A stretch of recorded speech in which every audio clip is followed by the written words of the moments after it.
When people talk about Shadow the Hedgehog, the game, they only talk about the gameplay. If they ever bring up the story, it's usually to talk about how needlessly elaborate the branching path system was, or that it made no sense. I, however, found the story worth talking about.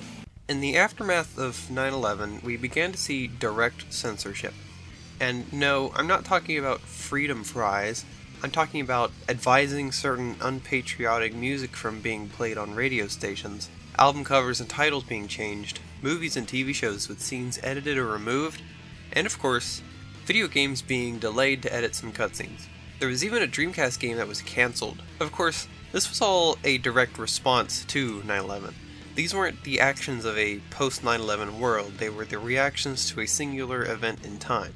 After we get a little further down the road is when we see what making art post-9/11 meant. When you talk about media affected by a post-9/11 world, I think of two games, Killer 7 and Shadow. I also think of country music glorifying murdering civilians in an act of revenge. Killer 7 is incredibly apparent that it's a dystopic vision of a world that overreacts to terrorism and its consequences. Killer 7 is a great anti-American story. Shadow, on the other hand, is the opposite. Throughout the game, you have to pick a side, hero or dark. There is a middle ground plot, but it ultimately ignores the surrounding themes to have you fight Eggman, essentially a political statement on how centrists don't pay attention to politics. This is like taking candy from a baby, which is fine by me.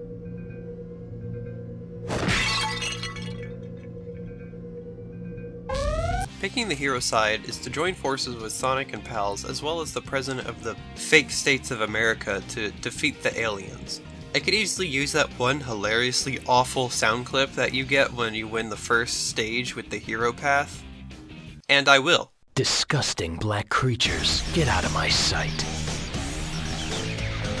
Think about how in the previous games, but especially Sonic Adventure 2, how the military were the villains. Now you have Sonic telling you to stop hurting cops. Stop! Fuck the police! They exclaim that they're fighting for their friends. And Maria, the character most known for having been killed by the military, is supportive of their actions. The military are put into a vague good position by invading a scientific research facility because Gerald Robotnik was working with the evil aliens after all. The game makers, for whatever reason, decided that along with giving Shadow a gun, they gave him multiple things to shoot at. Why not just one ending? Shadow's story is about finding yourself, being led astray and finding friends to help you. Despite the game's marketing saying, "You decide," there is a true ending. This ending has Sonic and pals get saved by Shadow, who kills all the aliens. Subtlety was no longer an option. Unlike in Sonic Adventure 2, where the two sides teamed up to fight a bigger threat, the true end involved Shadow just killing one side off for good. I hope it's obvious how the tides turned for Sonic Team's storytelling. They went from malicious military overreach in Sonic Adventure 2 to military intervention good in Shadow. Sonic Adventure 2 made a unique distinction by phrasing their stories as hero and dark, not good and evil.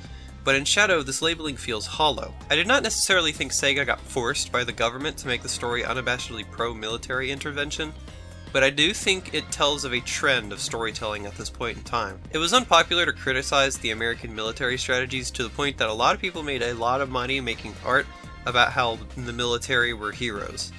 Sega followed this train of thought and made a game where they retconned the dangers of military overreach into a story of heroism. Poor Shadow.